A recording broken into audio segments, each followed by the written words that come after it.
Question number 50। From the following balance sheet as on 31st March, prepare cash flow statement. बच्चे आपको यहाँ पे balance sheet दी गई है 31st मार्च को और आपको प्रिपेयर करना है कैश फ्लो स्टेटमेंट। यहाँ पर आपको गिवन है बच्चे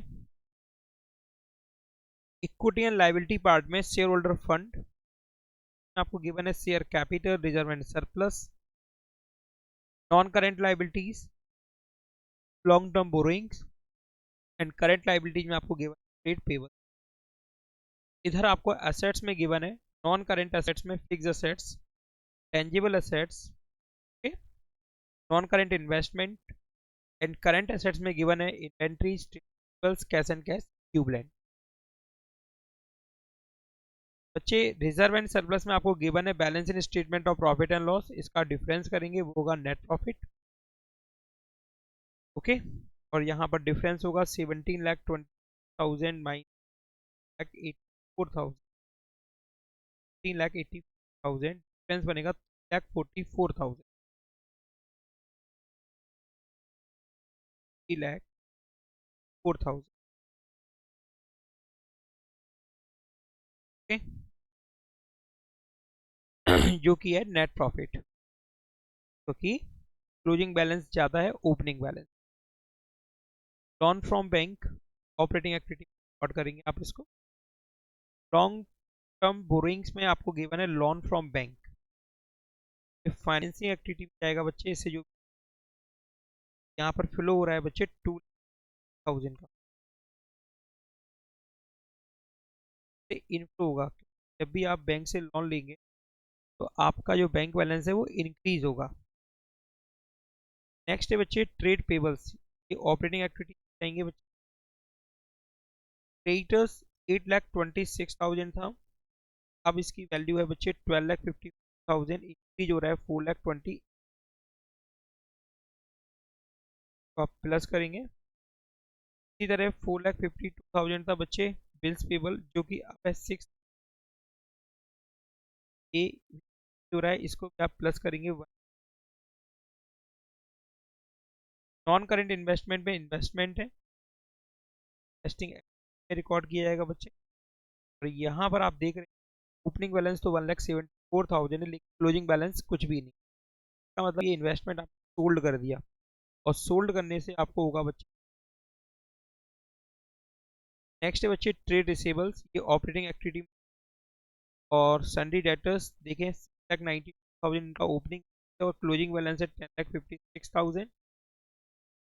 बच्चे इंक्रीज इन करंट एसेट्स है, माइनस करेंगे operating profit before changes working capital में से 60,000। के बाद आप देखेंगे एडिशनल इन्फॉर्मेशन में depreciation of ₹3,78,000 was return of 60, इसको भी आप ऑपरेटिंग एक्टिविटी में प्लस करेंगे। Investment were sold at a profit 2,000, investment जो है उनको सोल्ड किया गया है 20,000 रुपये प्रॉफिट पर। यस, इसका मतलब इन्वेस्टमेंट को बेचने से आपको इनफ्लो होगा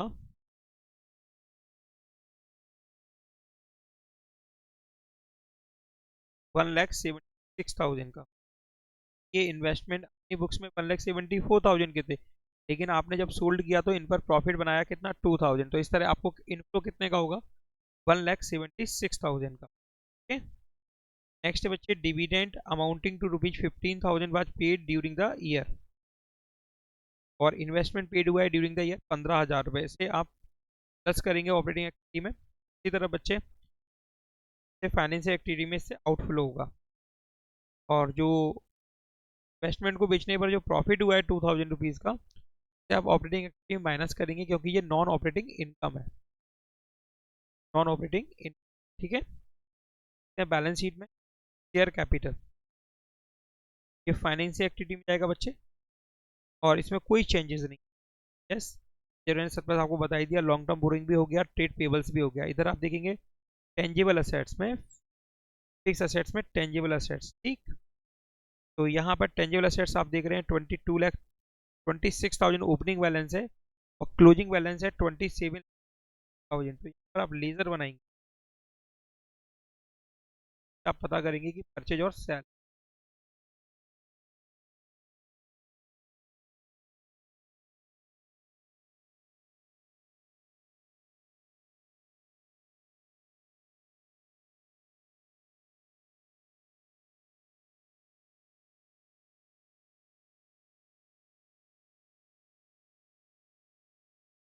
ठीक है बच्चे,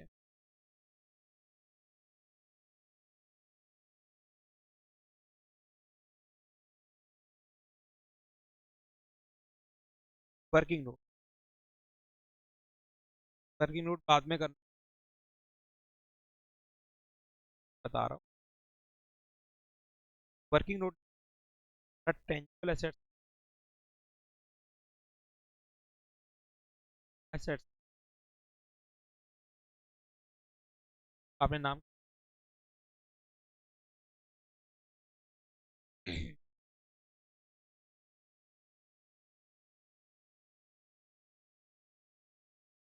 डेबिट,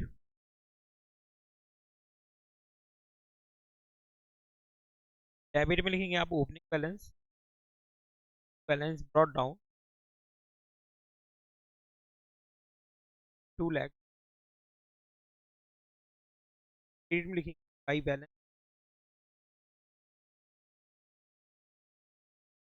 20।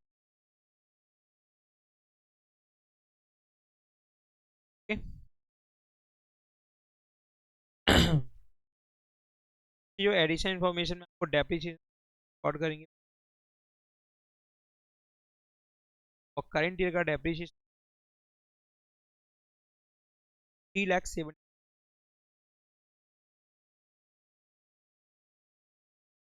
3,70,000। अच्छा आप देखेंगे 1000, 1000, 27 lakh, 31 lakh,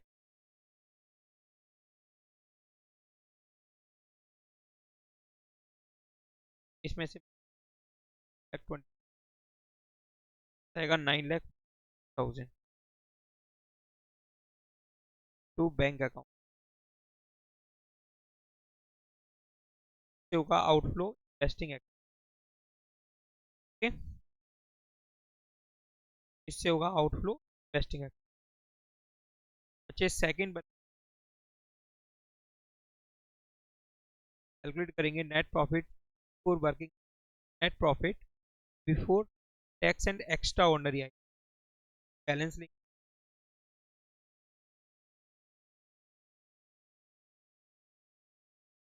of statement of profit and loss 3,20,000 में से माइनस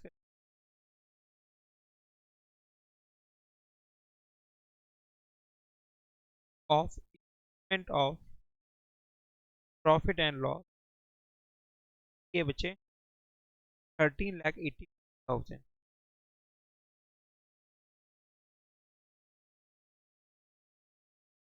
करेंगे 4,000। आप प्लस करेंगे बच्चे डिविडेंड, आपने डिविडेंड ऐड करेंगे, ये 3,44,000, 3,000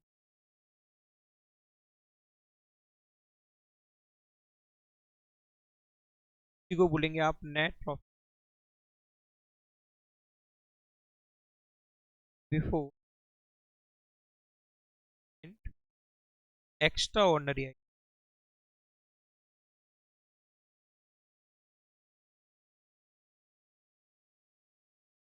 ओके, तो tax extra ordinary.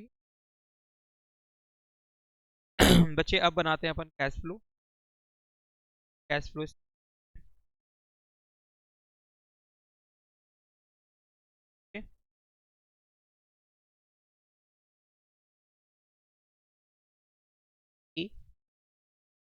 Cash flow from operating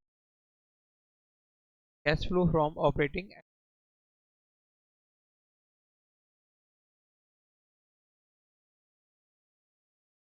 लिखेंगे बच्चे net profit before tax and extraordinary item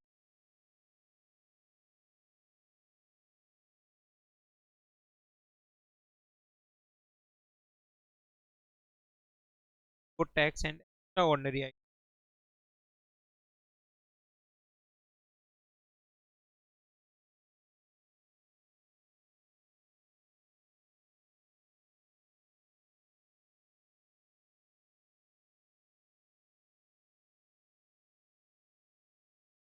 $3,59,000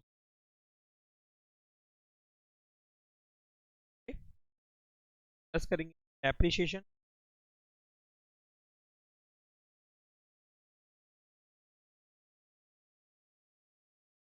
tax 7 depreciation 3,00,000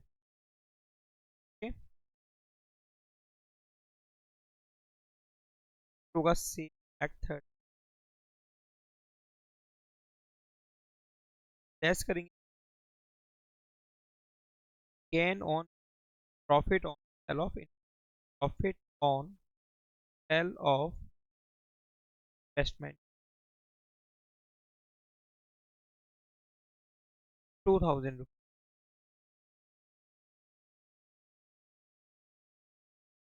rupees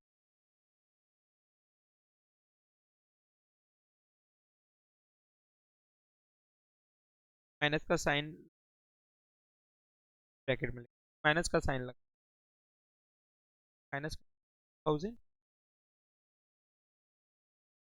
35,000 यह बच्चे ऑपरेटिंग प्रॉफिट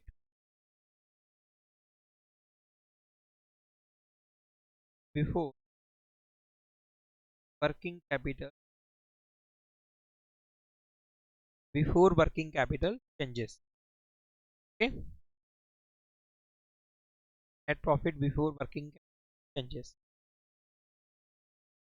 बच्चे प्लस करेंगे डिक्रीज इन करंट असेट्स और इंक्रीज करंट लाइबिलिटी ओके यहाँ पर आप देखेंगे इन्वेंट्रीज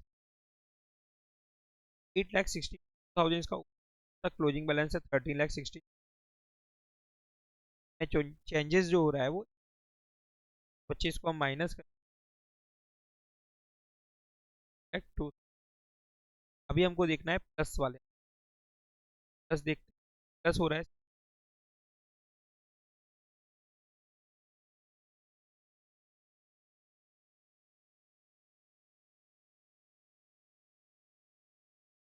सन्ड्री क्रेडिट ओके क्यों कर रहे हैं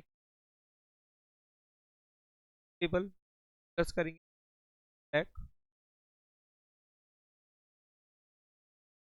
1 लाख एस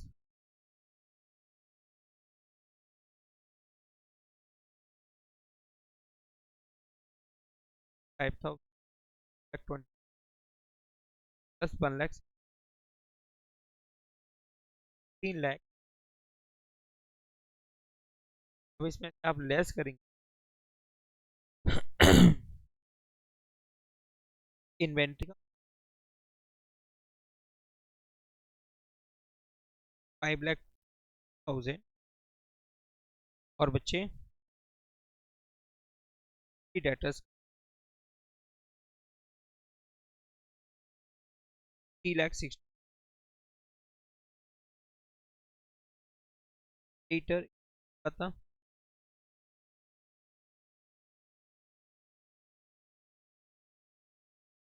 यहाँ पर इन करंट माइनस कर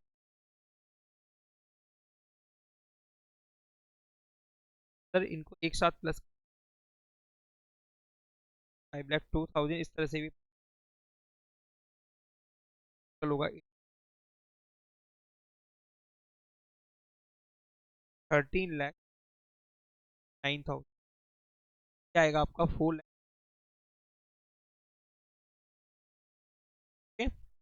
डबल अंडरलाइन करेंगे नहीं।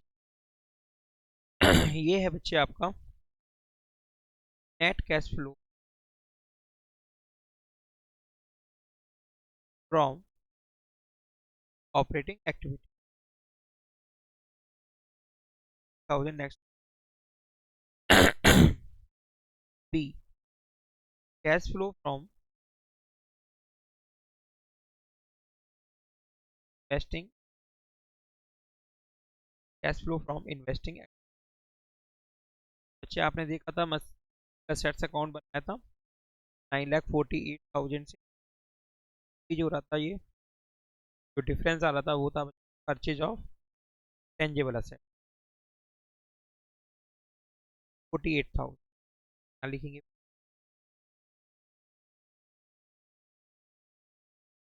परचेज ऑफ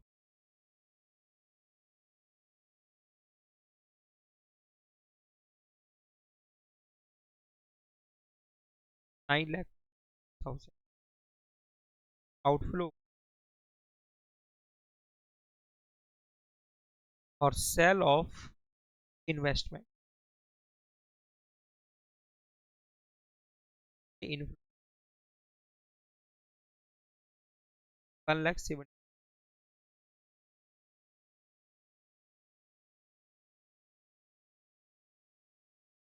9,40,000 1,00,000 डिफरेंस है 2,000।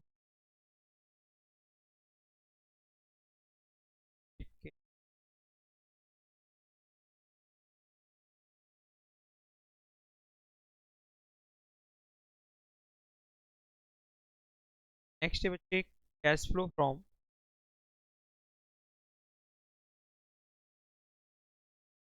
Financing, cash flow from financing activity. तो फाइनेंसिंग एक्टिविटी फंड में capital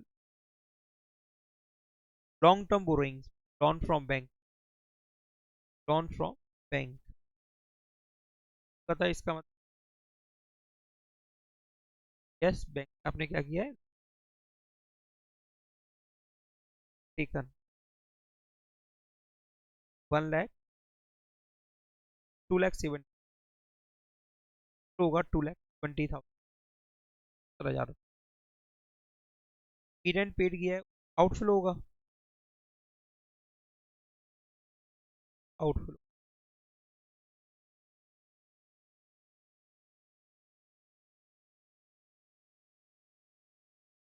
1,70,000 2,05,000 net cash flow from finance activity.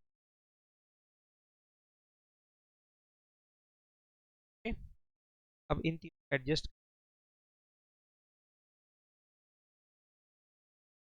4,70,000 plus 2,55,000 1,28,000 2,000 आएगा बच्चे 4,000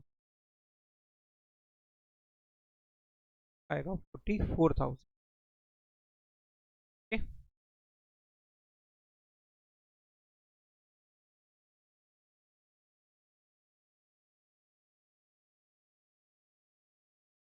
रीजन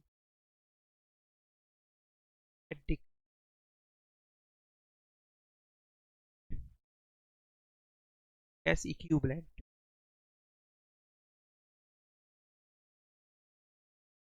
प्लस करेंगे आप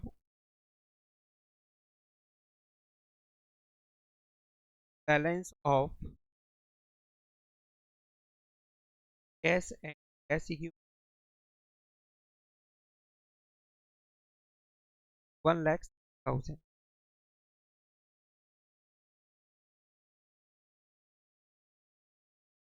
आएगा आपका difference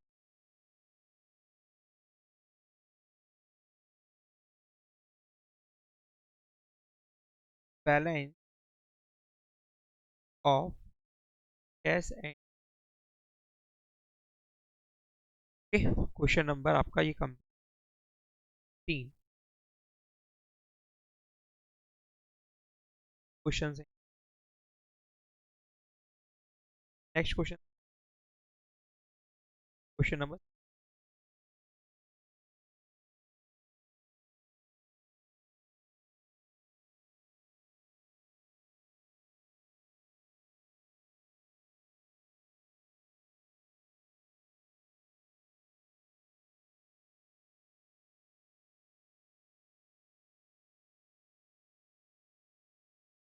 question number 6, the following is the balance sheet of solar power state as at 31st March 2014। एक काम करते हैं, तो 15 ही रहने देते हैं, एक आपको थ्योरी का क्वेश्चन करा, आपका नेक्स्ट चैप्टर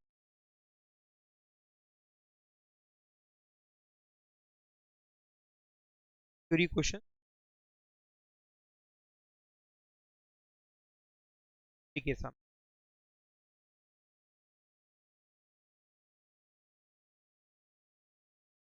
क्वेश्चन है,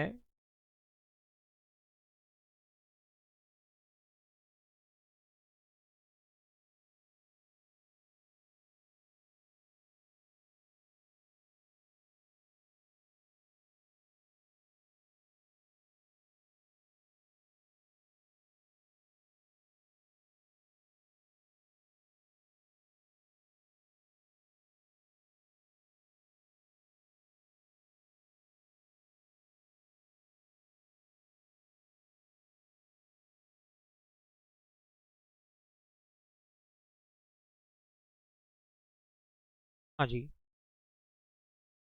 क्वेश्चन है बच्चे, what is mean by financial statement analyse, what is mean by analysis, मतलब फाइनेंशियल स्टेटमेंट वित्तीय, फाइनेंशियल, और एनालिसिस का मतलब होता है फाइनेंशियल वित्तीय विवरण को अभिप्राय बताना फाइनेंशियल है। ये मीन ऑफ फाइनेंशियल वित्तीय विवरण अर्थ, analysis of financial statement, critical valuation of the financial information published in the financial statement through a systematic procedure so that the information derived therefrom can be understood and can be used in taking various decisions। बच्चे, analysis of financial statement, यहाँ पर हमारा मतलब जो हम वित्तीय विवरण financial,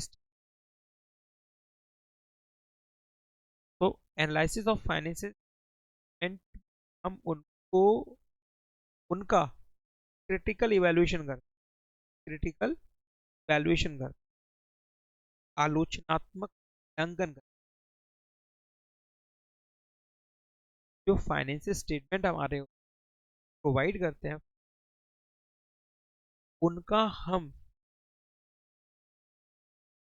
systematic procedure से क्रिटिकल इवैल्यूएशन करते हैं, से वो जो इंफॉर्मेशन, जो फाइनेंशियल, जो कि फाइनेंशियल स्टेटमेंट निकल के आ रहे हैं, उनको हम भली भांति समझ सकें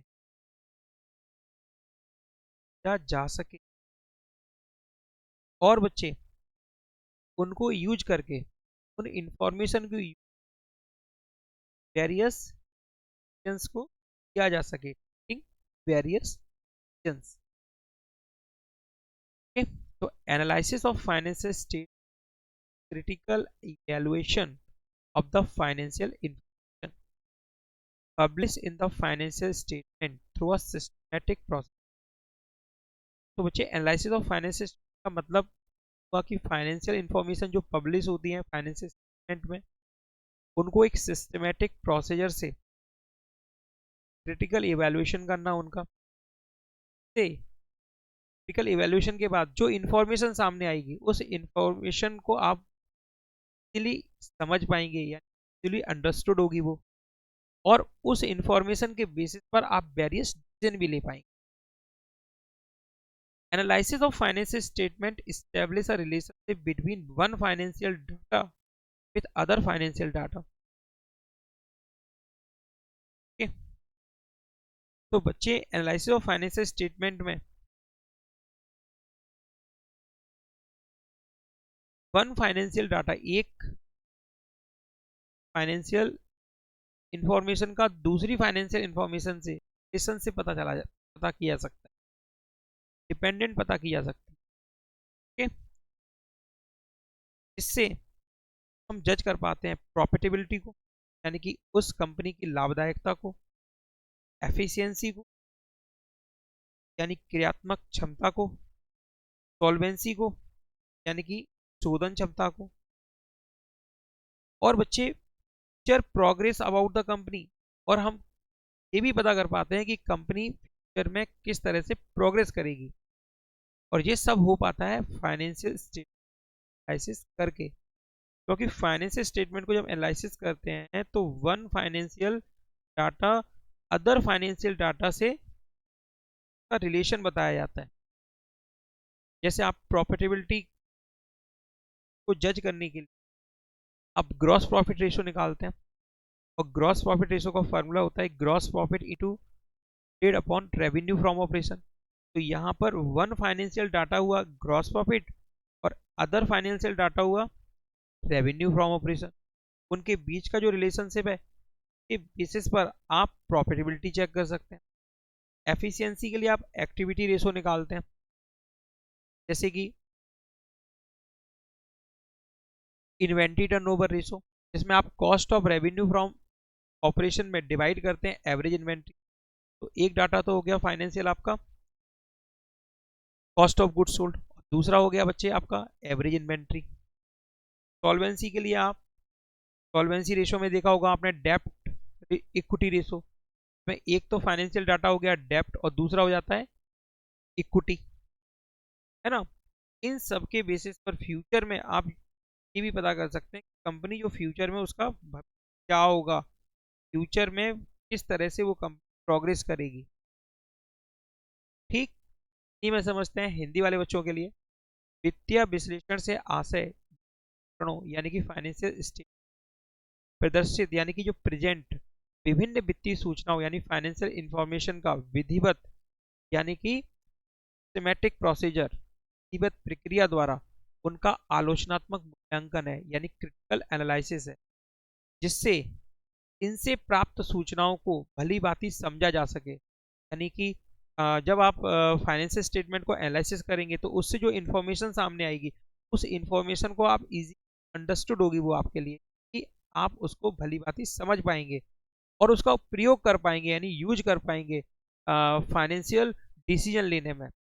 वित्तीय विश्लेषण के अंतर्गत वित्तीय समंकों समंक मीन्स डाटा को अन्य वित्तीय समंकों यानी कि अदर फाइनेंशियल डाटा से संबंधित मीन्स रिलेशन करके उनका उस कंपनी या उस कंपनी के व्यवसाय मीन्स बिजनेस की लाभदायकता यानी प्रॉफिटेबिलिटी, क्रियात्मक क्षमता यानी कि एक्टिविटी, शोधन क्षमता मीन्स सॉल्वेंसी, है ना, के साथ साथ व्यवसाय की भावी मीन्स फ्यूचर प्रगति का अनुमान लगाया जा सकता है, फ्यूचर प्रोग्रेस का पता लगाया जा सकता है। ओके, यह मीनिंग वित्तीय विश्लेषण, वित्तीय विवरण के विश्लेषण का अर्थ यानी कि meaning of financial statement analysis.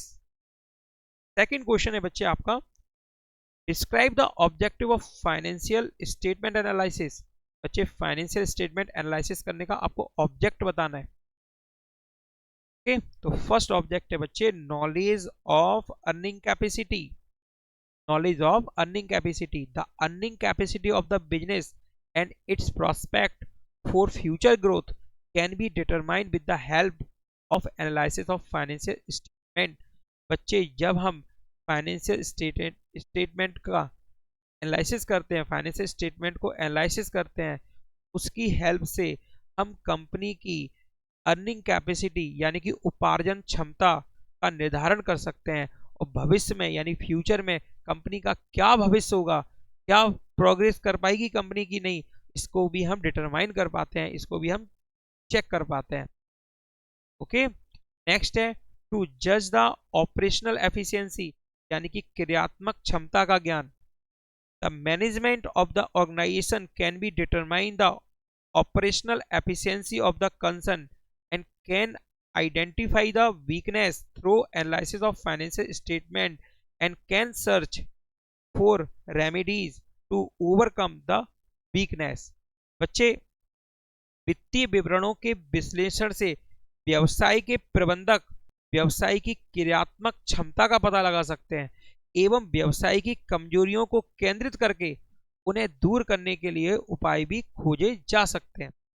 बच्चे, वित्तीय विवरणों का विश्लेषण करते हैं, उससे आपके सामने जो सूचनाएं आती हैं, इंफॉर्मेशन आती हैं, उन इंफॉर्मेशन के बेसिस पर आप व्यवसाय की क्रियात्मक क्षमता यानी कि ऑपरेशनल एफिशिएंसी का पता लगा सकते हैं, और आप उन कमजोरियों का यानी वीकनेस का भी पता लगा सकते हैं। उन वीकनेस मतलब जो भी वीकनेस है जिनके कारण आपको लग रहा है कि आपका जो बिजनेस है वो ग्रोथ नहीं कर पाएगा, तो उन पर आप ध्यान केंद्रित करते हैं, उन पर आप ध्यान केंद्रित करते हैं।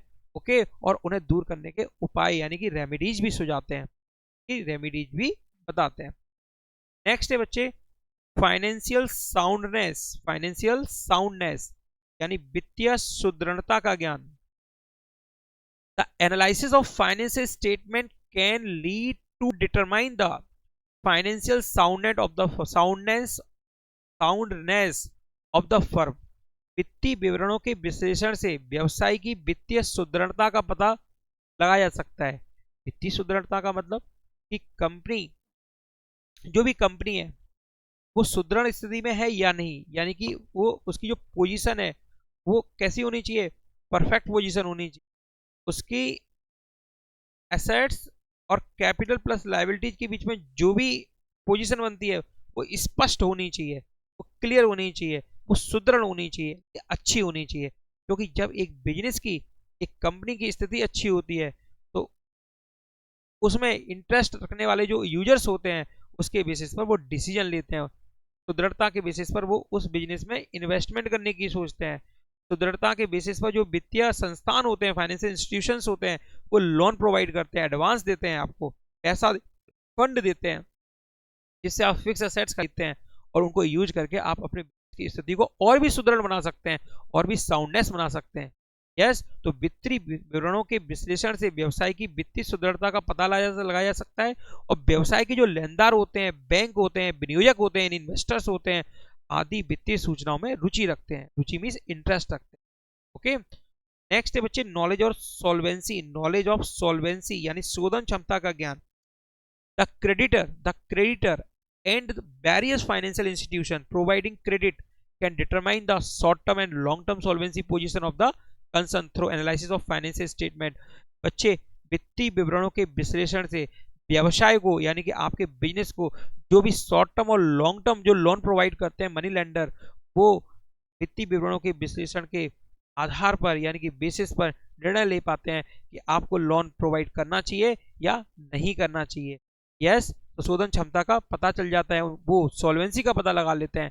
इससे बच्चे फाइनेंशियल स्टेटमेंट को एनालिसिस करके उनको मालूम पड़ जाता है आपके व्यवसाय की यानी कि बिजनेस की शॉर्ट टर्म और लॉन्ग टर्म सॉल्वेंसी का, जिसके बेसिस पर वो निर्णय लेते हैं कि आपको लॉन्ग टर्म और शॉर्ट टर्म लोन दिया जाए या ना दिया जाए। ओके, तो ये क्वेश्चन थे बच्चे दो। फर्स्ट था फाइनेंशियल स्टेटमेंट एनालिसिस का मीनिंग एंड सेकंड था objective of financial statement analysis. Okay.